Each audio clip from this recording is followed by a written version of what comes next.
I have an idea about signals that require a skunk stop. Maybe I have a few ideas about signals that require a skunk stop, and I want to share my ideas and thoughts on the subject.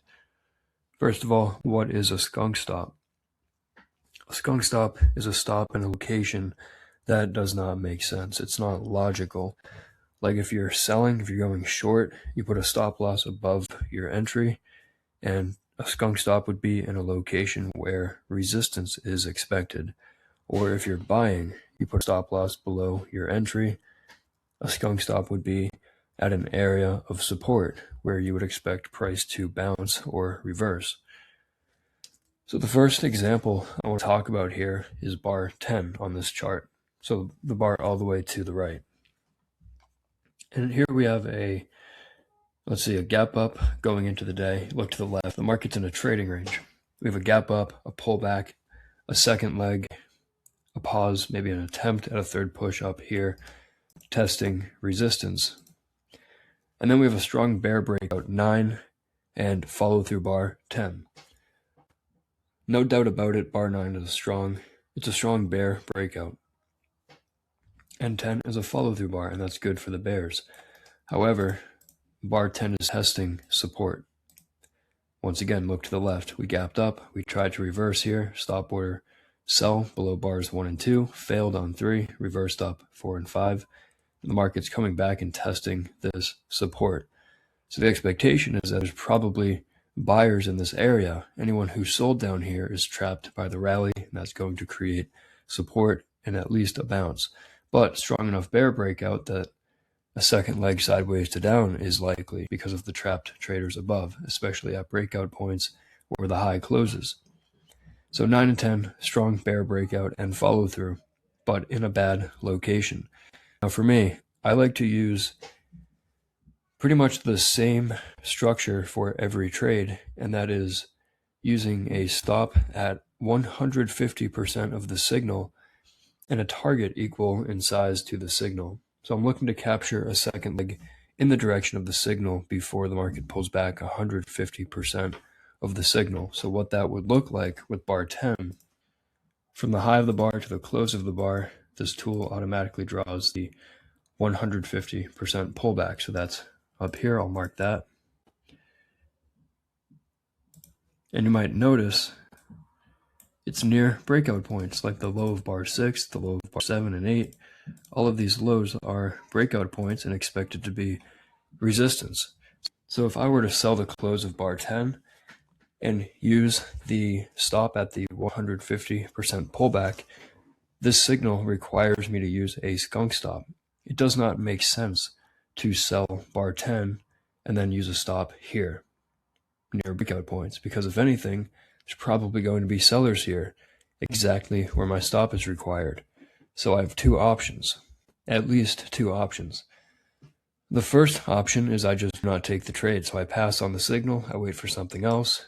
So that's kind of most simple. Another option would be to use a wider stop. I could use a stop at the high, but even that is probably a skunk stop. And if I'm selling bar 10, my stop is very far. So I definitely have bad risk reward, but also I'm selling at support.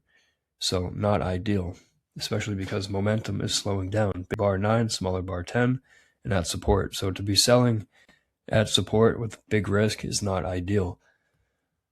A third option would be to delay the entry. So expect a bounce here and maybe sell a pullback. And the interesting thing about it is selling at the 150% pullback of bar 10, in theory, where my stop is actually a decent location for selling because it's near breakout points. So another option is to delay the entry. Do not sell the close 10 because it's slowing down momentum near support, but instead delay the entry, maybe enter on a limit order near resistance, and then maybe either use a stop here or some kind of measured move or distance above this high, because due to this bear breakout, there's probably resistance at a new high. So not ideal to put a stop at the new high. Buy vacuum 11, testing resistance and bouncing there, finding some sellers.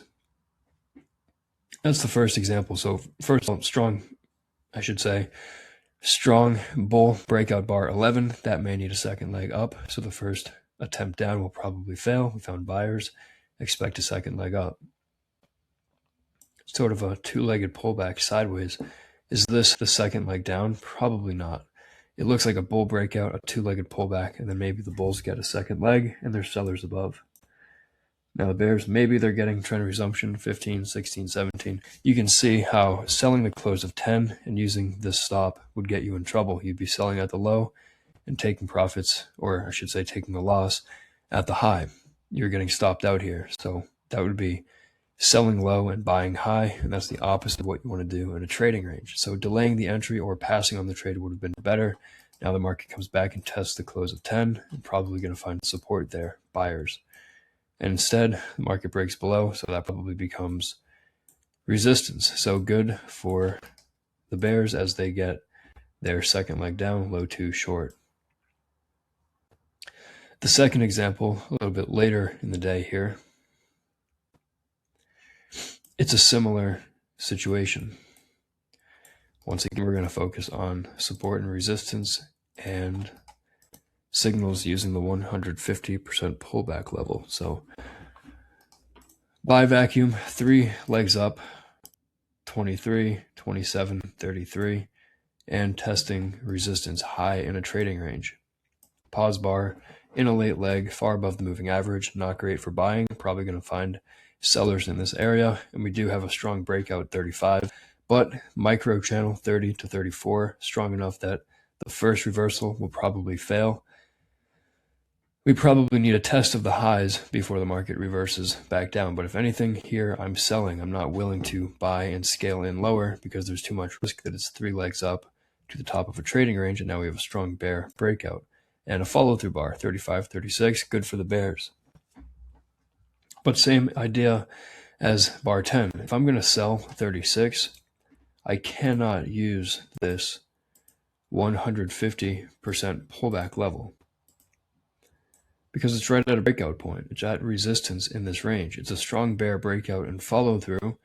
The odds are this rally is going to get at least an attempt at a second leg. The odds are this bear breakout is going to pull back. So the last thing I want to do is sell here and then buy back shorts here. My options are to pass on the trade or use a wider stop, sell here, sell small, and be willing to scale in higher because the stop is far. And once again, the stop above 34 is not ideal.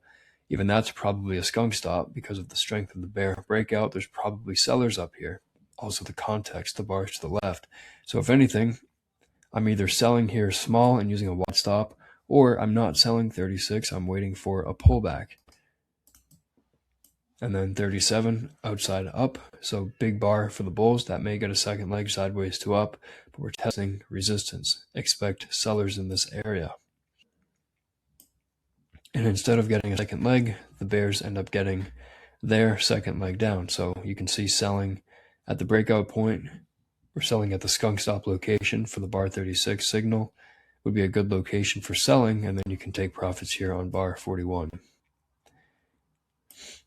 So those are just a couple of examples of how to deal with signals that require a skunk stop. And you have to be able to recognize when a signal is requiring you to use a skunk stop. The last thing you want to do is buy at resistance in a trading range or sell at support in a trading range. So I hope this video was helpful.